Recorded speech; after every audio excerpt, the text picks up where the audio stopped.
की बुलेटिन की शुरुआत एक बड़ी खबर के साथ कर रहे हैं। रायपुर से बड़ी खबर है, चुनावी साल में प्रदेश में बजरंग बली पर सियासत जारी है। बीजेपी के आरोप पर सीएम भूपेश का पलटवार। बीजेपी ने लगाया था बजरंग बली का नारा,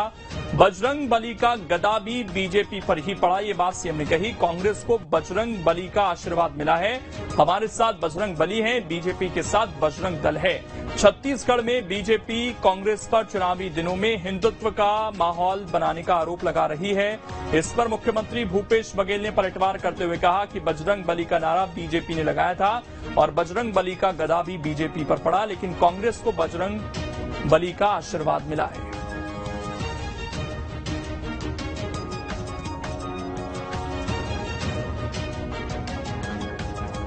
तो बजरंग बली का नारा उन्होंने लगाया था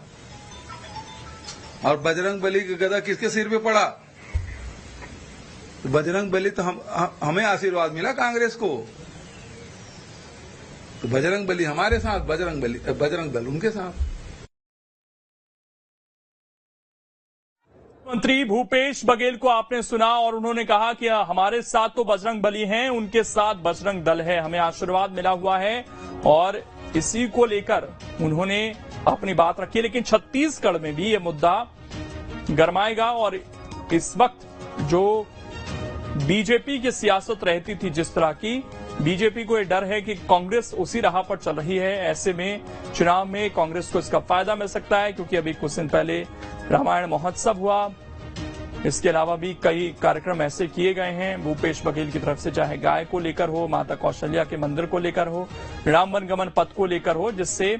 छवि कांग्रेस की बदलती हुई दिख रही है छत्तीसगढ़ के अंदर। अंकुश हमारे साथ इस वक्त जुड़ गए हैं ज्यादा जानकारी के साथ। अंकुश, छत्तीसगढ़ में भी बजरंग बली पर सियासत देखने को मिल रही है, क्या यह मुद्दा भी यहां पर हावी होता हुआ दिख रहा है फिलहाल?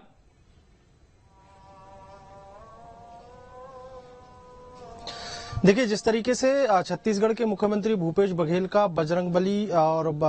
जो हनुमान का गदा है उसको लेकर बयान आया, उससे स्पष्ट तौर पर समझा जा सकता है कि पूरे देश में कांग्रेस पार्टी ने इस पूरे मामले को एक बड़ा मुद्दा बनाने की कोशिश जो है वो शुरू कर दी है। इसकी चूंकि शुरुआत इसकी कर्नाटक चुनाव से हुई है और कर्नाटक चुनाव में जिस तरीके से बजरंग बली का मुद्दा हावी होता हुआ दिखाई दिया था, उसका असर जो है, या फिर यूं कहा जाए कि उस मुद्दे को कहीं ना कहीं पूरे देश भर में ले जाने की कोशिश में यहां पर कांग्रेस पार्टी नजर आ रही है। चूंकि छत्तीसगढ़ कांग्रेस के मुख्यमंत्री भूपेश बघेल जो उनका राष्ट्रीय स्तर पर जैसा उनका कद है कांग्रेस में, उस लिहाज से माना जा सकता है कि इस पूरे मुद्दे को भुनाने की पूरी कोशिश है। अब छत्तीसगढ़ में बजरंगबली का नारा दिए जाने को लेकर जब मुख्यमंत्री भूपेश बघेल से सवाल किया गया तो उन्होंने स्पष्ट तौर पर कहा है कि बजरंगबली का नारा और बजरंगबली के जयकार के नारे भाजपा ने लगाए थे, लेकिन भाजपा को ही बजरंगबली का गदा जो है वो झेलना पड़ा है। अब जिस तरीके से छत्तीसगढ़ का माहौल है, अभी बीते हमने कुछ महीनों से जो तस्वीरें देखी हैं, उन तस्वीरों के लिहाज से स्पष्ट तौर पर माना जा सकता है कि ये मुद्दा कहीं न कहीं 2023 के विधानसभा चुनाव